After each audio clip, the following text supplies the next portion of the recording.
top 5 questions you should be asking your open house attendees to ensure that you're earning clients you really want to work with and that you're able to get representation agreements signed at the higher commission you deserve. So the first question is really simple. How did you find us today?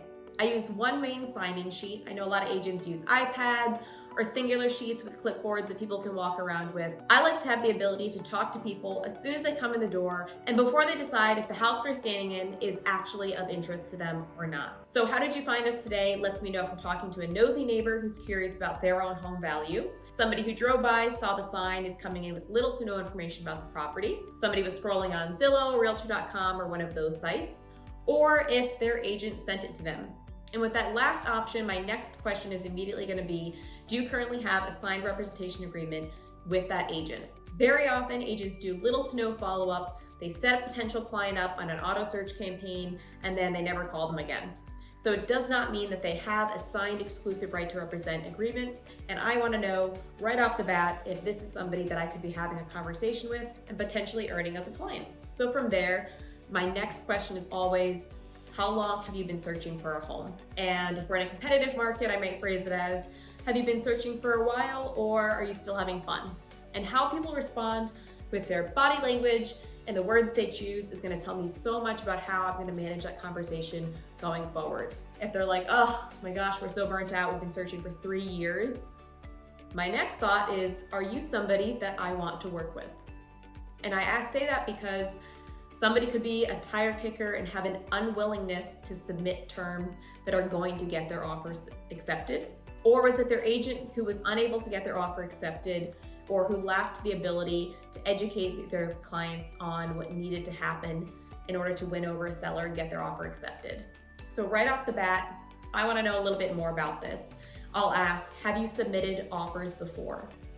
This right there is going to tell me I know what's working in my current market and what's going into winning offers because my clients' offers are getting accepted. So immediately, if I'm like, oh, are you offering like crazy over asking, 20, 30,000, I'll throw out a number. And if they're like, oh my gosh, absolutely no way, we would never pay more than list price for a home because this is ridiculous, the market, and they go off on some rant, and I'm sitting there like, maybe you aren't the client that I want to work with if you're unteachable. But now if they respond back with, no, we had no idea. And I've had clients actually tell me this at an open house, that they had no idea they had to be submitting offers that were over asking because their agent never took the time to educate them on the market. And they had submitted 5 offers and lost 5 offers because they were just going in at list price. We were in a market where it's very common in that price point to see houses go for $50,000, $70,000 over asking. So I told them quite clearly, I can't tell you for sure, but it sounds like you were not educated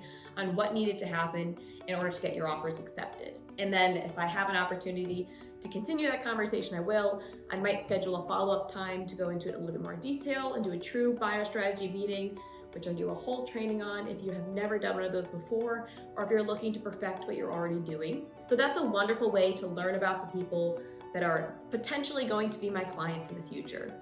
I want to know what their strategies are like, how they've been educated already, and that gives me a chance to fill in the blanks and figure out what kind of information I can bring to the table that they possibly haven't heard before.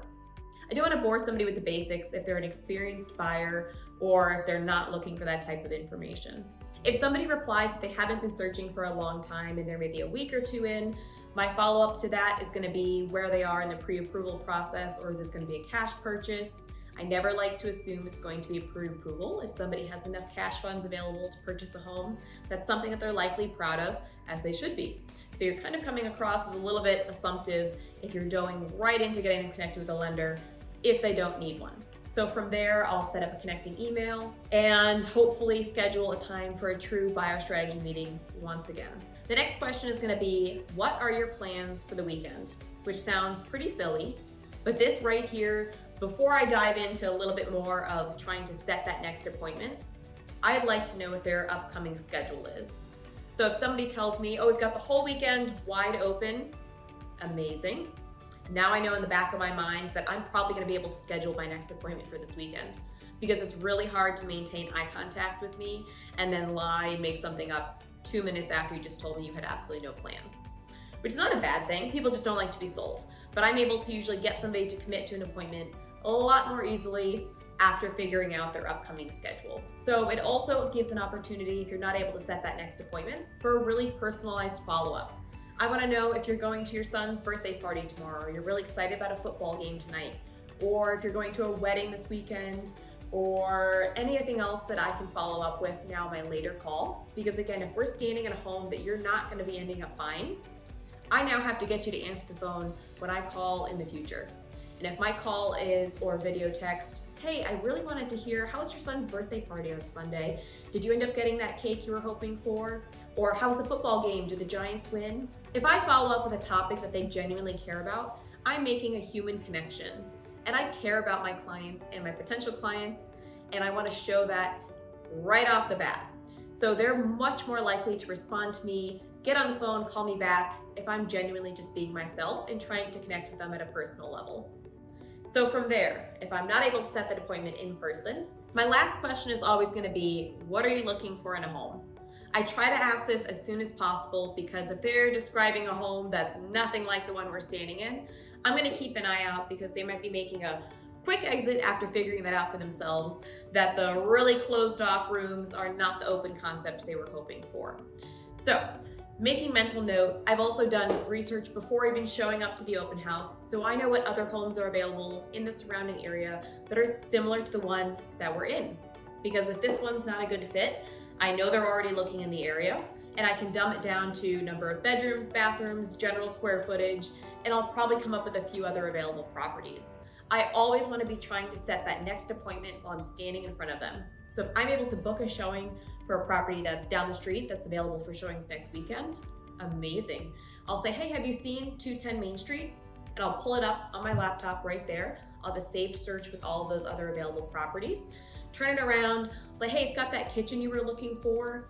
I can schedule a showing right now. Does 2 p.m. work later? I know you mentioned you were free this afternoon, right? Now that I have their schedule, I'm able to set that up and lock in that next appointment pretty darn well. And if they're not interested, I'm like, okay, so what was it about this one that didn't work? Okay, I can find other ones, and I can have a chance to go back and verify their contact information, because now I have value that they want and that's helpful to their home buying search. These are just a few tips and tricks. I have a full open house training. Head on over to our channel, find it. It goes a deep dive into how to have effective conversations and a lot more strategies that are a little bit more out of the box than just these standard questions to ask your open house attendees. I want you to convert clients at the higher commission you deserve. Don't forget to subscribe. We offer new content weekly.